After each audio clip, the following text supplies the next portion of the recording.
கர்த்தராகிய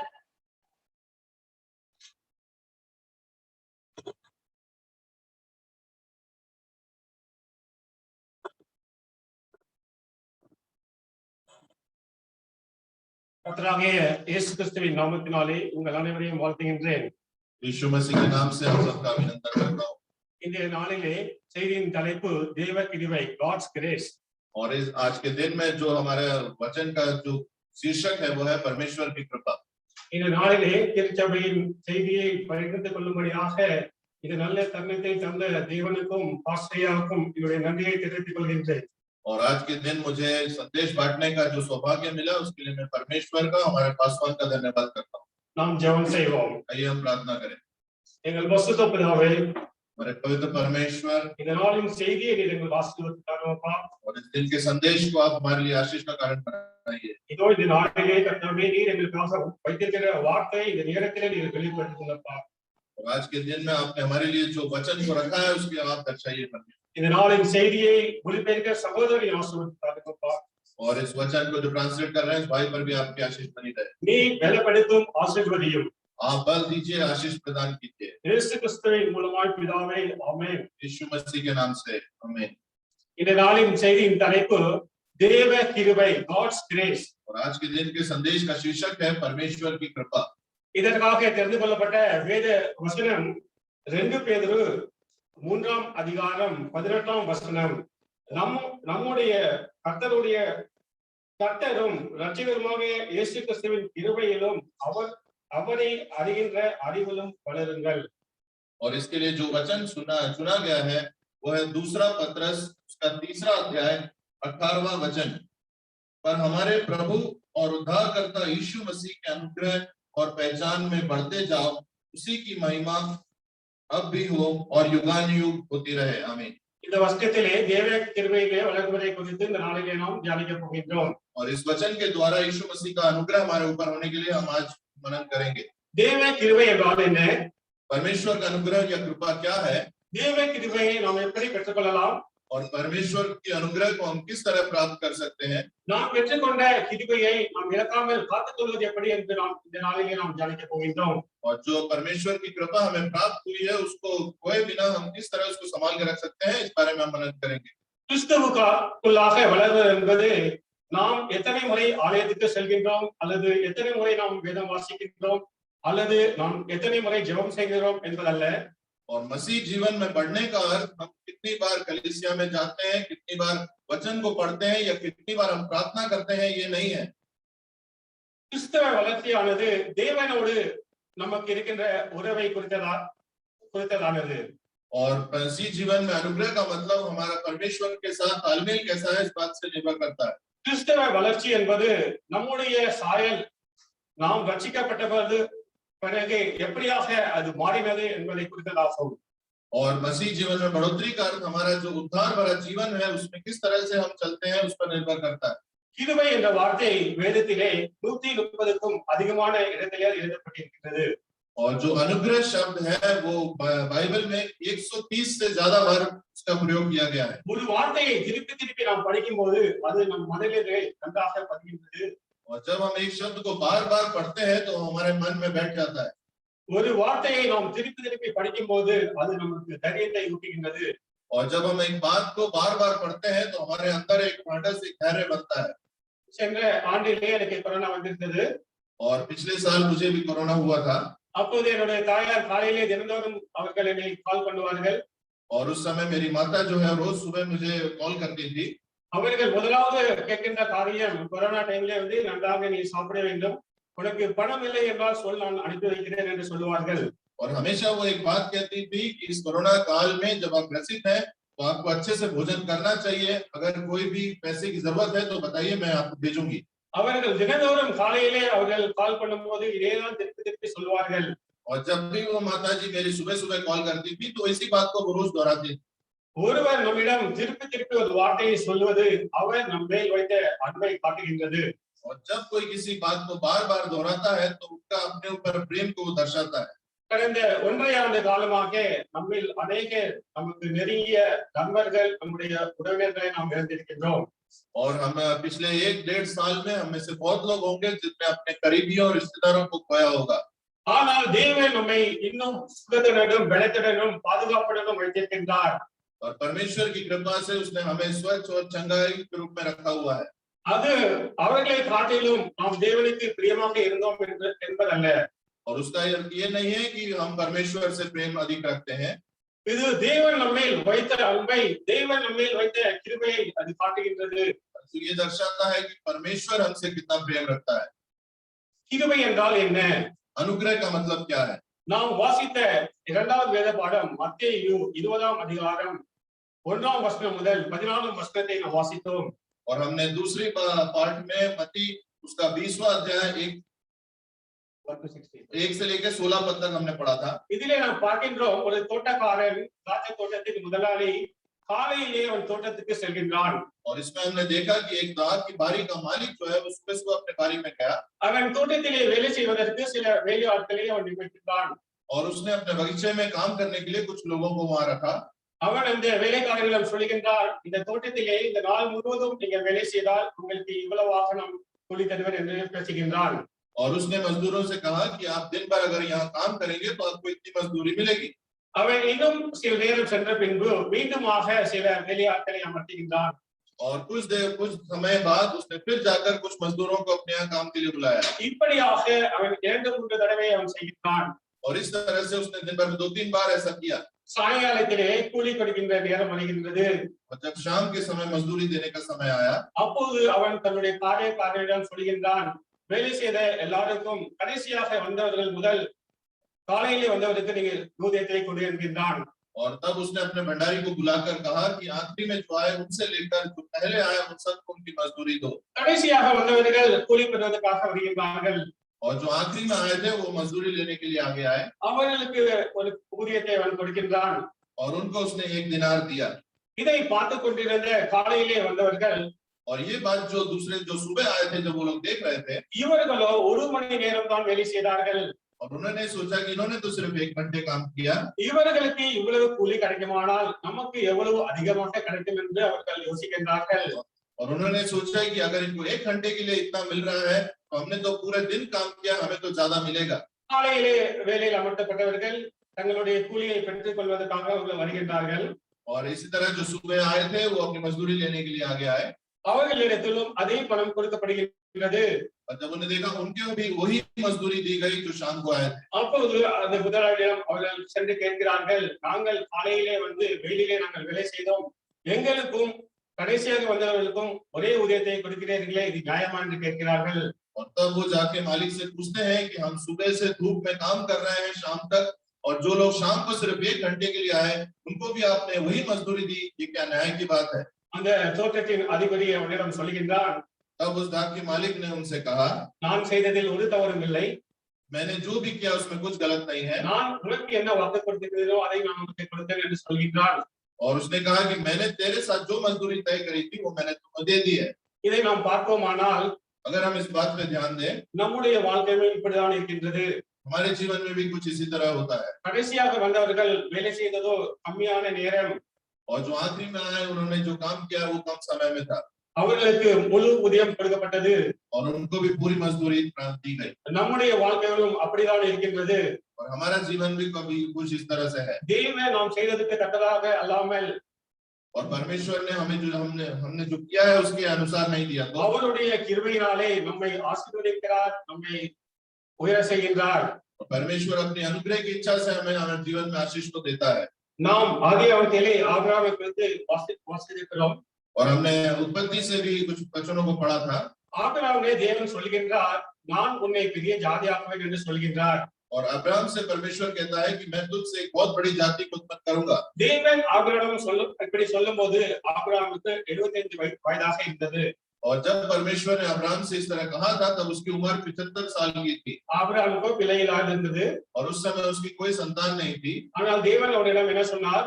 पर तब परमेश्वर ने उससे कहा, உன் ஜாதியை உன் பெரிய ஜாதியாக்குவேன் என்று சொன்னார்.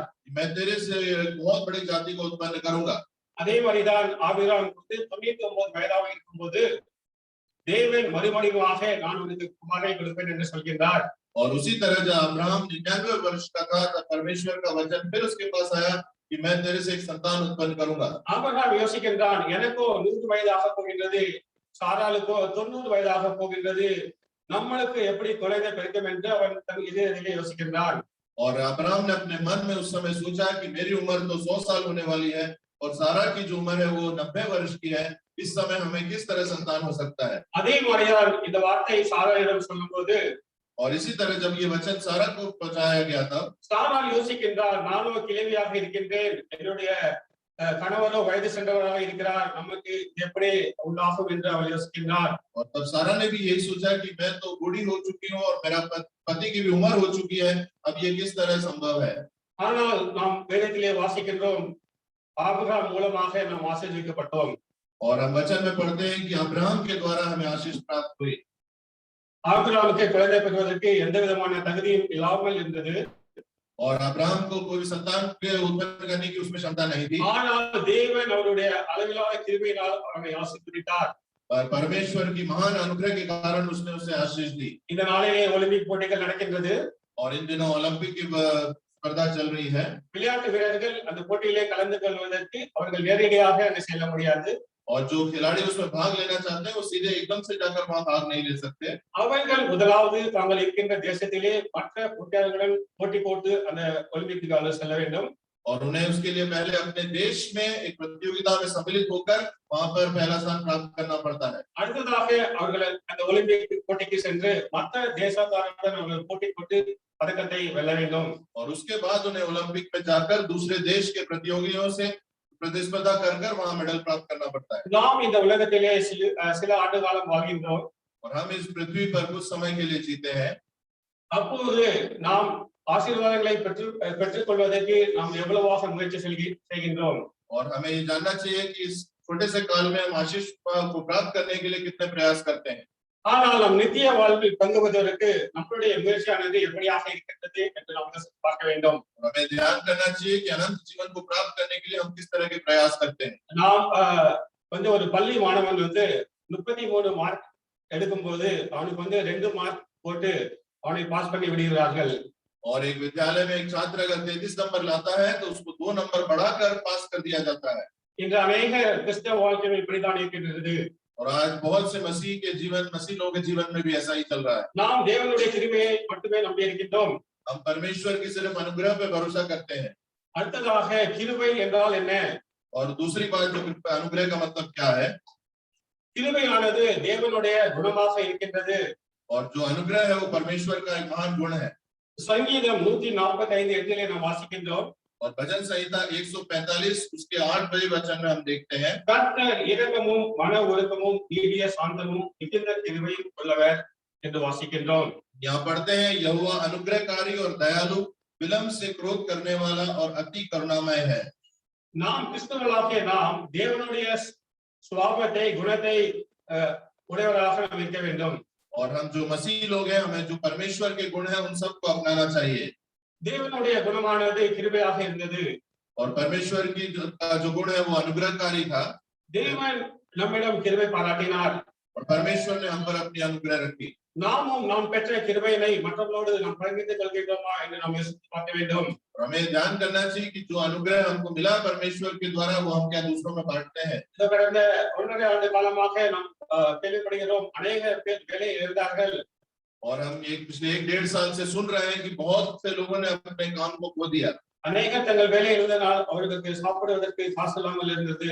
और बहुत से लोगों को अपने काम के द्वारा भी इतना पैसा नहीं मिलता था कि उनका भरपेट भोजन मिल सके। இப்படிப்பட்ட மக்களுக்கு நாம் கிருபை பாராட்டுவதாக இருக்கிறோமா என்று நம்மை நாம் சோதித்து பார்த்துக் கொள்ள வேண்டும். और हमें अपने अंदर एक ध्यान करना चाहिए कि क्या ऐसे लोगों पर हमारी अनुग्रह की दृष्टि है। அடுத்தது கிருபையானது இயேசு கிறிஸ்துவின் மூலமாக வந்தது. और दूसरी बात जो है अनुग्रह जो है यीशु मसीह के द्वारा आया।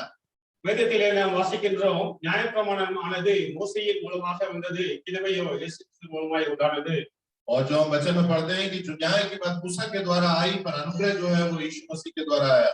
அடுத்ததாக கிருபையானது நிரந்தரமானது, நித்தியமான ஒன்று. और जो अगली बात है वो अनुग्रह है जो अनंत जीवन में रहती है, हमेशा रहती है हमारे साथ। நாம் யோசிக்கின்றோம் கிருபையானது புதிய ஏற்பாட்டுக்கு சொந்தமானது, பழைய ஏற்பாடானது நியாயத்திலே உண்டானது என்று நாம் யோசிக்கின்றோம்.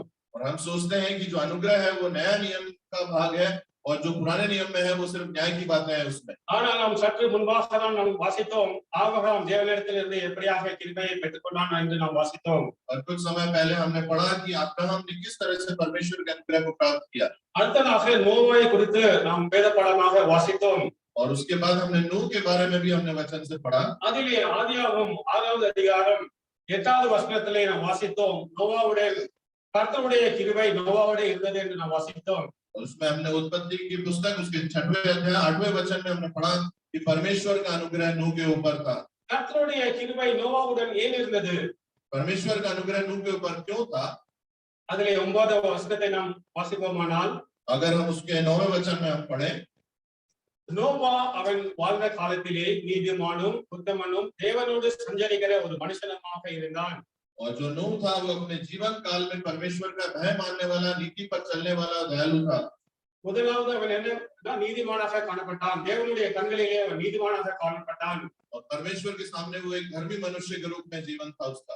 ஆதியாகமம் 6வது அதிகாரம் 1ஆம் வசனத்தை முதல் நாம் வாசிப்போமானால், अगर उत्पत्ति की पुस्तक उसके 6वें अध्याय के पहले वचन में हम पढ़े, அவன் வாழ்ந்த காலத்திலே பாவமானது மிகவும் பெருகி இருந்தது. जब उसका नूह के जीवन काल में धरती पर पाप बहुत अधिक फैल गया था। அதை கண்ட தேவன் மனுஷனை உண்டாக்கினதை குறித்து அவர் வருத்தப்படுகின்றார். और उस स्थिति को देखकर परमेश्वर ने जिसने मनुष्य की रचना करी थी वो उसके लिए पछताने लगा। அவர் எல்லாவற்றையும் அழித்து போட வேண்டும் என்று முடிவு செய்கின்றார். और उसने निर्णय लिया परमेश्वर ने कि मैं सारे सृष्टि को नाश कर दूंगा। ஆனால் நோவாவுக்கு கர்த்தருடைய கண்களில் தயவு கிடைத்தது. और जो नूह था उसके परमेश्वर की आंखों में उसके लिए एक अनुग्रह था। நாமும் பாவமான ஒரு உலகத்திலே வாழ்ந்து கொண்டிருக்கின்றோம். और हम भी जो है पापी जगत में हम जी रहे हैं। நாம் செய்கின்ற சில காரியங்களை நாம் யோசித்து பார்ப்போமானால், சில காரியங்கள் நாம் செய்து விடுகின்றோம், மற்றவர்கள் அதை பற்றி நாம் கேட்பார்கள். ஆனால் நாம் என்ன சொல்கின்றோம், இதுல என்ன தப்பு இருக்கு, இதைதான் எல்லாரும் செய்கின்றார்கள் என்று அவர்கள் சொல்கின்றார்கள். और हम अपने जीवन में भी बहुत से ऐसे कार्य करते हैं, जब लोग उसके बारे में हमसे पूछते हैं तो हम उनसे कहते हैं कि इसमें क्या गलत है, ये तो सब लोग ऐसे कर रहे हैं। ஆனால் நோவாவோ அப்படி இல்லாமல் இருந்தான். परंतु नूह का जीवन ऐसा नहीं था। அதனால்தான் அவன் தேவனுடைய கண்களிலே நீதிமானாக காணப்பட்டான். और इसलिए परमेश्वर के सामने एक धर्मी पुरुष के रूप में था। நாம் மனிதர்களை பார்க்க வேண்டாம். और हमें भी दूसरे लोगों को नहीं देखना चाहिए। நாம் நம்மை நீதிமானாக காத்துக்கொள்ளும்போது தேவனுடைய கிருபையை நாம் பெற்றுக்கொள்வதாக நாம் இருக்கின்றோம். और जब हम अपने आप को जीवन में धर्मी रखेंगे तो हमें परमेश्वर की आशीष प्राप्त होगी। அடுத்ததாக நோவா ஏன் தேவனுடைய கண்களிலே கிருபை கிடைத்தது? ஏனென்றால் அவன் குற்றமில்லாத ஒரு மனிதனாக இருந்தான். और दूसरी बात जो नूह क्यों परमेश्वर के सामने धर्मी था, क्योंकि उसमें कोई भी गलती नहीं पाई गई। நோவா நீதிமானாக இருந்ததாலே மனிதர்கள் மத்தியிலே அவனை குற்றப்படுத்த முடியவில்லை.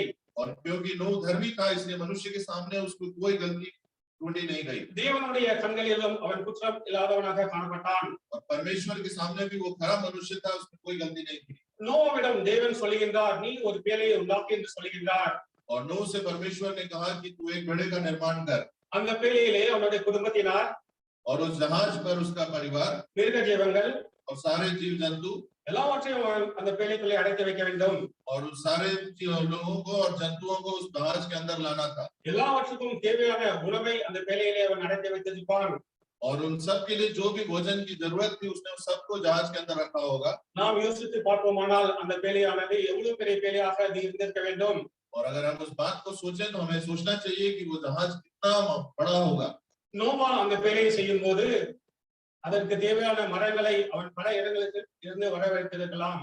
और जब नूह ने उस जहाज को तैयार किया होगा तो उसके लिए जो लकड़ी थी उसने बहुत जगह से या तो काटी होगी या मंगवाई होगी। அவன் எந்த இடத்திலே பேழை செய்தாரோ அங்க எல்லா மரக்கட்டைகளையும் அவன் அடக்கி வைத்திருந்திருப்பான். और जहां पर उसने जहाज का निर्माण किया वहां पर उसने सारी लकड़ियों को इकट्ठा करके रखा होगा। அதை பார்த்த மக்கள் அவரிடம் கேட்டிருப்பார்கள், நோவா என்ன செய்கிறாய் என்று கேட்டிருப்பார்கள்.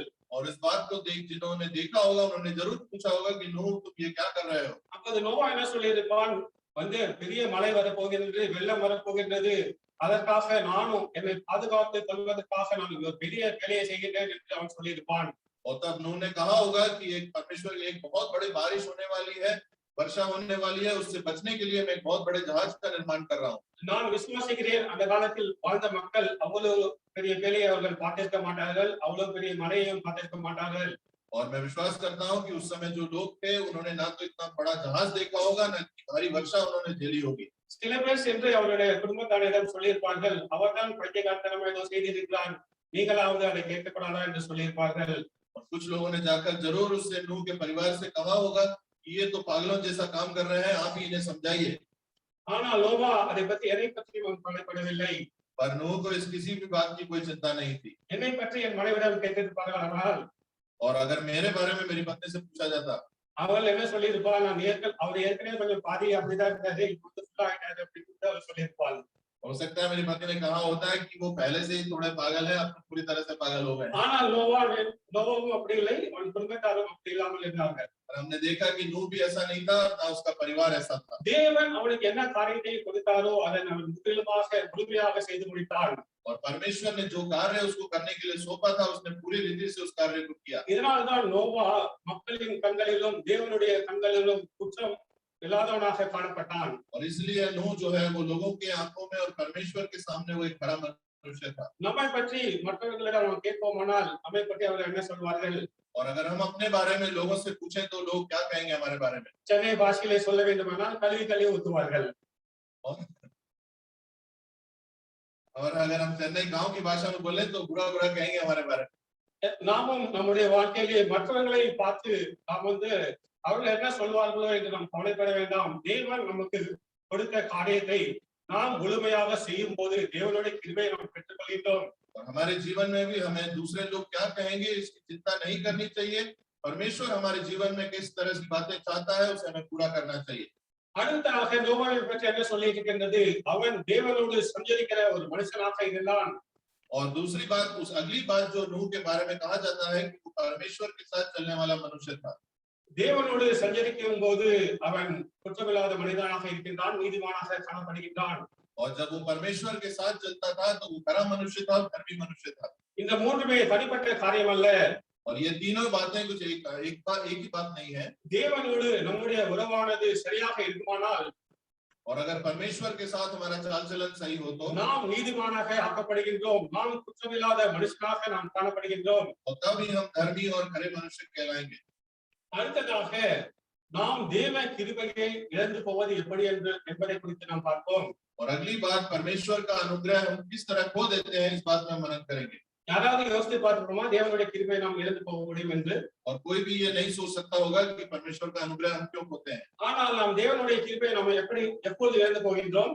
और परमेश्वर का अनुग्रह कब हमारे जीवन से हट जाता है? நம்முடைய உள்ளத்திலே கசப்பு இருக்குமானால் நாம் தேவனுடைய கிருபையை நாம் இழந்து போகிறவனாக இருக்கின்றோம். और जब हमारे जीवन में अंदर मन में कड़वाहट रहती है तब हम परमेश्वर के अनुग्रह को खो देते हैं। இதை குறித்து நாம் எங்கே வாசிக்கின்றோம்? और इस बारे में हम कहाँ पढ़ते हैं? 1 சாமுவேல் 18ஆம் அதிகாரத்தை நாம் வாசிக்கின்றோம். और यह पहला शमूएल उसके 18वें अध्याय में हम पढ़ते हैं। தாவீதானவன் பெலிஸ்தரை வென்றுவிட்டு அவன் திரும்பி வருகின்றான். और दाऊद जो है वो फलिस्तियों पे जीत कर वो वापस आ रहा था। அப்போது அந்த பட்டணத்தின் ஸ்திரீகள் और तब उस नगर की स्त्रियों ने சவுல் கொன்றது 1000, தாவீது கொன்றது 10000 என்று வீரதாளங்கள் வாசித்து ஆடலுடனும் பாடலுடனும் சவுலை நோக்கி வருகின்றார்கள். और तब उस नगर की स्त्रियों ने, शाऊल ने तो हजारों को पर दाऊद ने 15000 से ऊपर उनको मारा, ऐसा गीत गाते हुए वो शाऊल के सामने आई। இதை கண்ட சவுல் மிகவும் விஸ்மயமடைகின்றான். और इस बात को जब शाऊल ने सुना तो वो बहुत क्रोधित हुआ। அந்த நாள் முதல் தாவீதை குறித்ததான ஒரு கசப்பு அவன் இதயத்திலே இருந்து கொண்டிருந்தது. और उस दिन से दाऊद के बारे में कड़वाहट उसके अंदर बनी रही। சவுல் ஒரு சாதாரண மனிதன் அல்ல. और जो शाऊल है वो एक साधारण मनुष्य नहीं था। அவன் தேவனால் தெரிந்து கொள்ளப்பட்ட இஸ்ரவேலுடைய முதல் ராஜா. और वो परमेश्वर के द्वारा चुना हुआ इस्राएलियों का पहला राजा था। தேவன் ஒரு மனிதனை தெரிந்து கொள்வாரானால் அவனுடைய குணங்கள் எப்படியாக இருந்திருக்க வேண்டும்? और अगर परमेश्वर किसी मनुष्य को चुनता है तो उसके अंदर स्वभाव या गुण किस तरह के होंगे? அவன் தேவனுக்கு ஏற்ற ஒரு மனிதனாக இருந்திருப்பான். और वो परमेश्वर की इच्छा पर चलने वाला एक मनुष्य रहा होगा। ஆனால் அவனுடைய உள்ளத்திலே எப்போது கசப்பு வந்ததோ அவன் தேவனுடைய கிருபையை இழந்து போகின்றான். और जब उसके मन में कड़वाहट आई तब उसने परमेश्वर के अनुग्रह को खो दिया। அவனுடைய இதயத்திலே கசப்பு வந்ததாலே நாம் அந்த அதிகாரத்தை மேலும் வாசிப்போமானால் அவன் தன்னுடைய ராஜ்யத்தை இழந்து போகின்றான். और अगर हम उस अध्याय को पूरी तरह से पढ़ेंगे तो उसके मन में जो कड़वाहट आई, इसके लिए उसको अपना राज्य भी खोना पड़ा। நாமும் அப்படிதான் நம்முடைய இதயத்திலே கசப்பை நாம் சுமந்து கொண்டிருப்போமானால் இந்த நாளிலே நாம் அந்த கசப்பை விட்டுவிட வேண்டும். और हमारे जीवन में भी अगर आज के दिन में हमारे अंदर कोई कड़वाहट है तो हमें आज उसको हटा देना चाहिए। நம்முடைய இதயத்திலே கசப்பு கோபத்தை நாம் சுமந்து கொண்டிருப்போமானால் அது மற்றவர்களை தண்டிக்கிறது அல்ல, நம்மை நாமே தண்டித்துக் கொள்கின்றோம். और अगर हमारे जीवन में कड़वाहट और क्रोध है तो उसके कारण दूसरों का नुकसान नहीं होता है, हम अपने आप खुद का नुकसान करते हैं। தேவன் நம்முடைய இதயத்திலே கசப்பையும் கோபத்தையும் விட்டுவிட தேவன் நமக்கு கிருபை புரிவாராக. और परमेश्वर का अनुग्रह हमारे जीवन में रहे कि हमारे जीवन से कड़वाहट और क्रोध पूरी तरह से हट जाए। அடுத்ததாக நம்முடைய கிருபையை நாம் எப்படி இழந்து போகின்றோம்? और दूसरी अगली बात कि हम अपने अनुग्रह को किस तरह से खो देते हैं। நம்முடைய உள்ளத்திலே பெருமை இருக்குமானால் நாம் தேவனுடைய கிருபையை இழந்து போவதாக நாம் காணப்படுகின்றோம். और अगर हमारे अंदर घमंड उत्पन्न हुआ तो हम परमेश्वर के अनुग्रह को खो देते हैं। இதை நாம் எங்கு வாசிக்கின்றோம்? ये हम कहाँ पढ़ते हैं? யாக்கோபு याकूब की पत्री 4 அதிகாரம் 4 अध्याय 6 வசனம். उसका 6वां पद। தேவன் பெருமை உள்ளவருக்கு எதிர்த்து நிற்கிறார், தாழ்மை உள்ளவருக்கு கிருபை அளித்தார் என்று சொல்லி और இருக்கிறார். यहाँ लिखा गया है कि परमेश्वर जो है वो घमंड करने वालों से दूर रहता है और दीन लोगों के साथ रहता है। பெருமை குறித்து லூக்கா 18 அதிகாரத்திலே நாம் வாசிக்கின்றோம். और घमंड के बारे में लूका रचित सुसमाचार उसके 18वें अध्याय में भी हम देखते हैं। 2 மனிதர் ஜெபம் செய்யும்போது தேவாலயத்துக்கு செல்கின்றார்கள். और 2 जन परमेश्वर की प्रार्थना करने के लिए आराधनालय में गए। ஒருவன் பரிசேயன், மற்றவன் ஆயக்காரன். और एक फरीसी था और दूसरा चुंगी लेने वाला। அந்த பரிசேயன் எப்படியாக அவன் ஜெபம் செய்கின்றான்? और जो फरीसी था वो किस तरह से प्रार्थना करता है? நான் பணியாளர், அடியாரக்காரர், உபச்சாரக்காரர் ஆகிய மற்ற மனுஷரை அல்லாமல் இந்த ஆயக்காரரை போலவும் இல்லாததாக உங்களுக்கு நான் நன்றி செலுத்துகிறேன் என்று அவன் ஜெபம் செய்கின்றான். और वो इस तरह से प्रार्थना करता है कि मैं दूसरे मनुष्य के समान अंधेर करने वाला, अन्यायी और व्यभिचारी नहीं और ना इस चुंगी लेने वाले के समान हूँ। அவன் என்ன ஜெபம் பண்றான்? நான் வாரத்திலே 2 நாள் உபவாசிக்கின்றேன். और वो इस तरह से प्रार्थना करता है कि मैं सप्ताह में 2 दिन उपवास रखता हूँ। என்னுடைய சம்பாத்தியத்தில் எல்லாவற்றிலும் தசம பாகம் செலுத்துகின்றேன். और मेरी सारी संपत्ति और आय में से मैं दशमांश देता हूँ। இப்படியாக அவன் பெருமையாக தன்னைத்தான் குறித்து அவன் பெருமையாக தேவனிடத்திலே அவன் ஜெபம் செய்கின்றான். और इस तरह वो घमंड के साथ अपने आप की बढ़ाई करते हुए परमेश्वर से प्रार्थना करता है। ஆனால் ஆயக்காரனோட ஜெபம் எப்படியாக இருந்தது? परंतु जो चुंगी लेने वाला था उसकी प्रार्थना कैसी थी? அவன் வானத்தை ஏறெடுத்து பார்க்க துணிவில்லாமல் और वो स्वर्ग की ओर आंखें उठाना भी नहीं चाहता था। தேவனே பாவியாக என்மேல் கிருபையாயிரும் என்று அவன் ஜெபம் செய்கின்றான். और उसने कहा कि परमेश्वर मुझ पापी पर दया कर। வேதத்திலே என்ன எழுதியிருக்கிறது?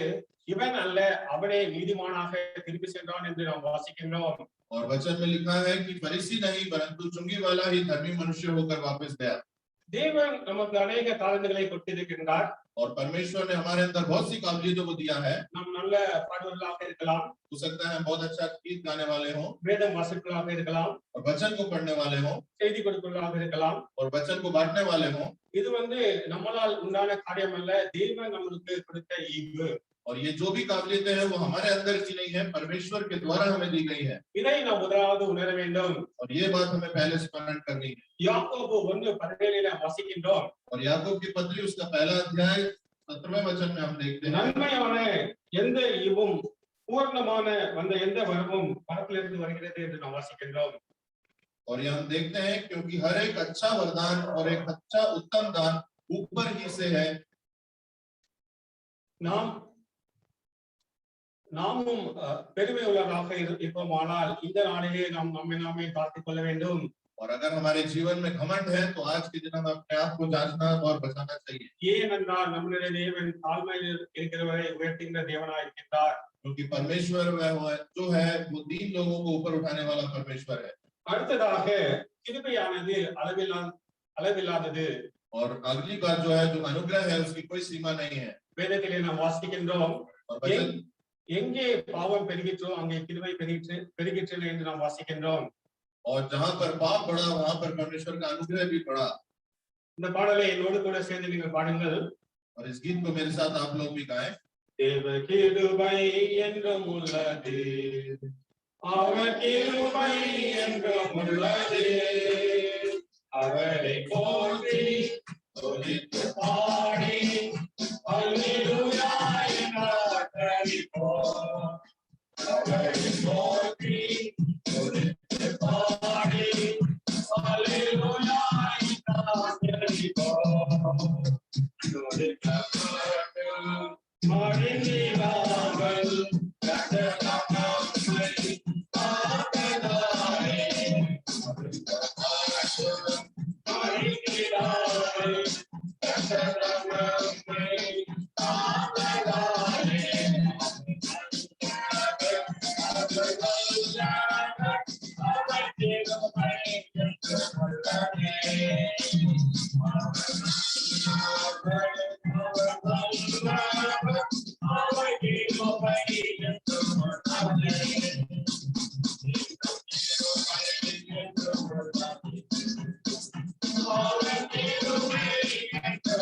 நாம் அடையும் நன்மைகள் என்ன என்பதை குறித்து நாம் தியானிப்போம்.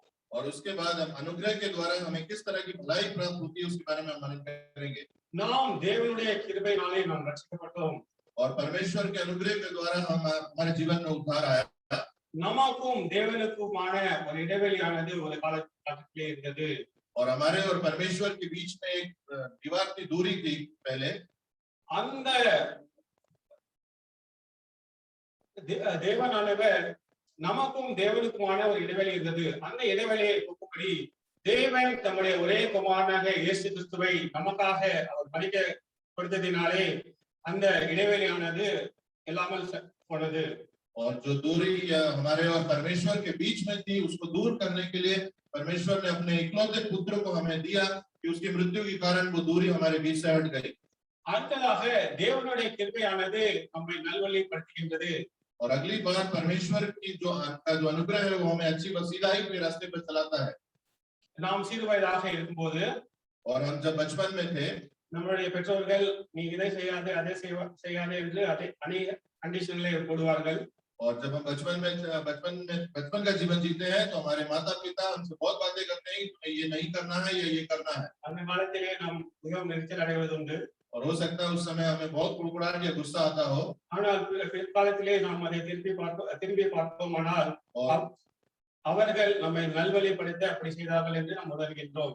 और जब हम आज के दिन में इस बात को मनन करते हैं तो हमें यह पता चलता है कि हमें सीधे रास्ते पे चलाने के लिए ही उन्हें ये सब बातें कही थी। அதே மாதிரிதான் வேதத்திலே நாம் பார்க்கின்றோம், கர்த்தர் யார் மேல் அன்பு கூறுகிறாரோ அவரில் அவர் சிற்றிக்கிறார் என்று நாம் வாசிக்கின்றோம்.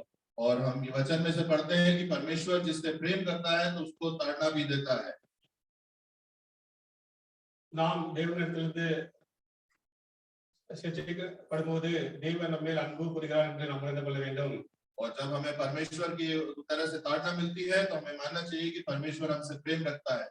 நாம் கிருபையிலே எப்படி வளரலாம்? और हमें अनुग्रह में किस तरह से बढ़ना चाहिए? நம்முடைய பழைய மனுஷனை நாம் தூக்கி எறிந்து விட்டு தேவ சுபாவமுள்ள புதிய மனிதனை நாம் பெற்றுக்கொள்ளும் போது தேவ கிருபையிலே நாம் வளர்க்கின்றோம்.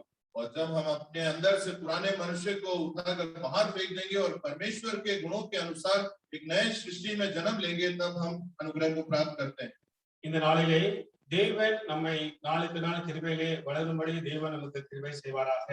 और आज के दिन परमेश्वर की कृपा रहे कि हम दिन ब दिन परमेश्वर के अनुग्रह में बढ़ते जाएं। தேவனுக்கு மகிமை உண்டாவதாக. ஆமென். परमेश्वर की महिमा हो। आमीन।